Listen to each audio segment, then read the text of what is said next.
Hey y'all, welcome back to Megan's Table. I'm just going to start by preheating my oven to 350 degrees, and I'm making strawberry crumb bars.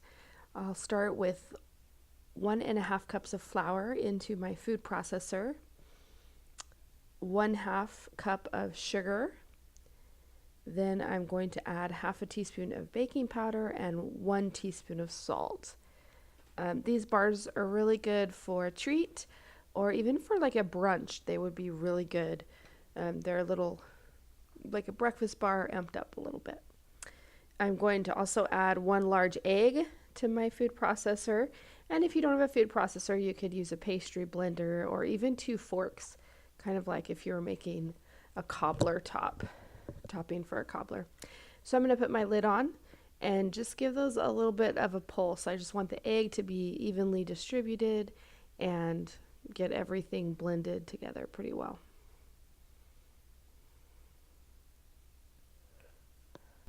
So now that that is blended together, you're going to add your butter.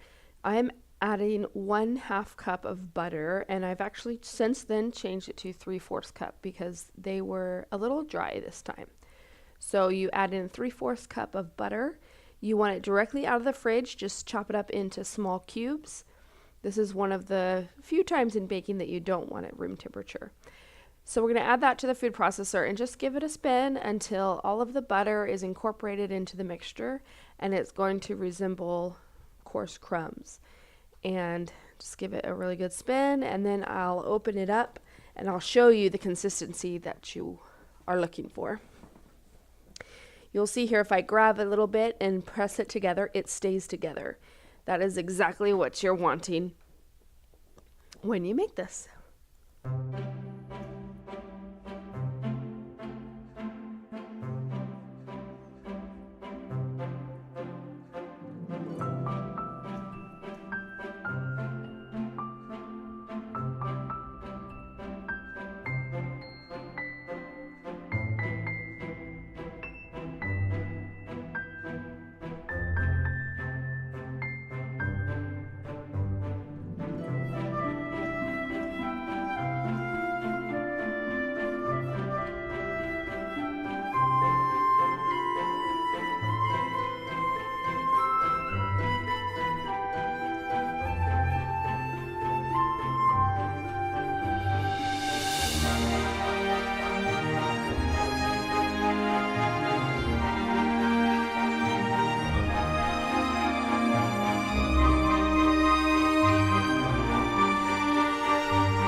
So now I've got my strawberries all cut, and I am adding 2 tablespoons of cornstarch and 1/4 cup of sugar.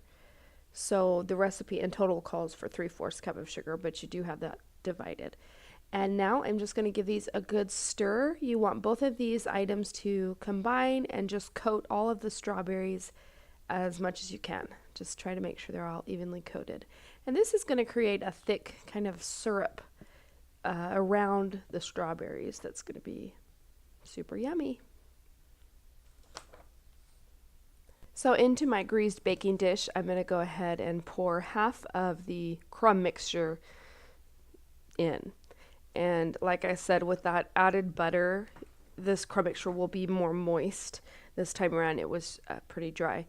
But the syrup that is created from the strawberries make it pretty moist actually. So I'm going to go ahead and just pat it down with a spatula, try to make the bottom layer as even as possible. And then I'm going to add in the strawberries.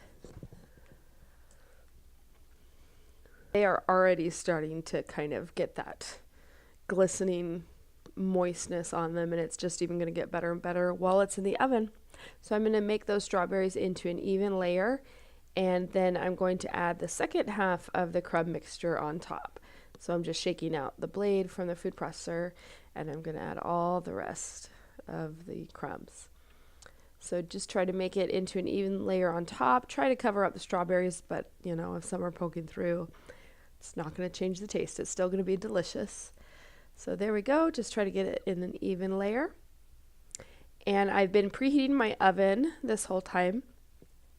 So now I'm going to put it in a 350-degree oven for about 40 to 45 minutes. So they are out of the oven. They have cooled a little bit, and I'm just going to cut a slice open and show you guys. It looks super yummy and delicious. If you want to take a look, you can see that layer of strawberries in there. It looks really good. And this would be delicious with a scoop of vanilla ice cream or maybe even some whipped cream.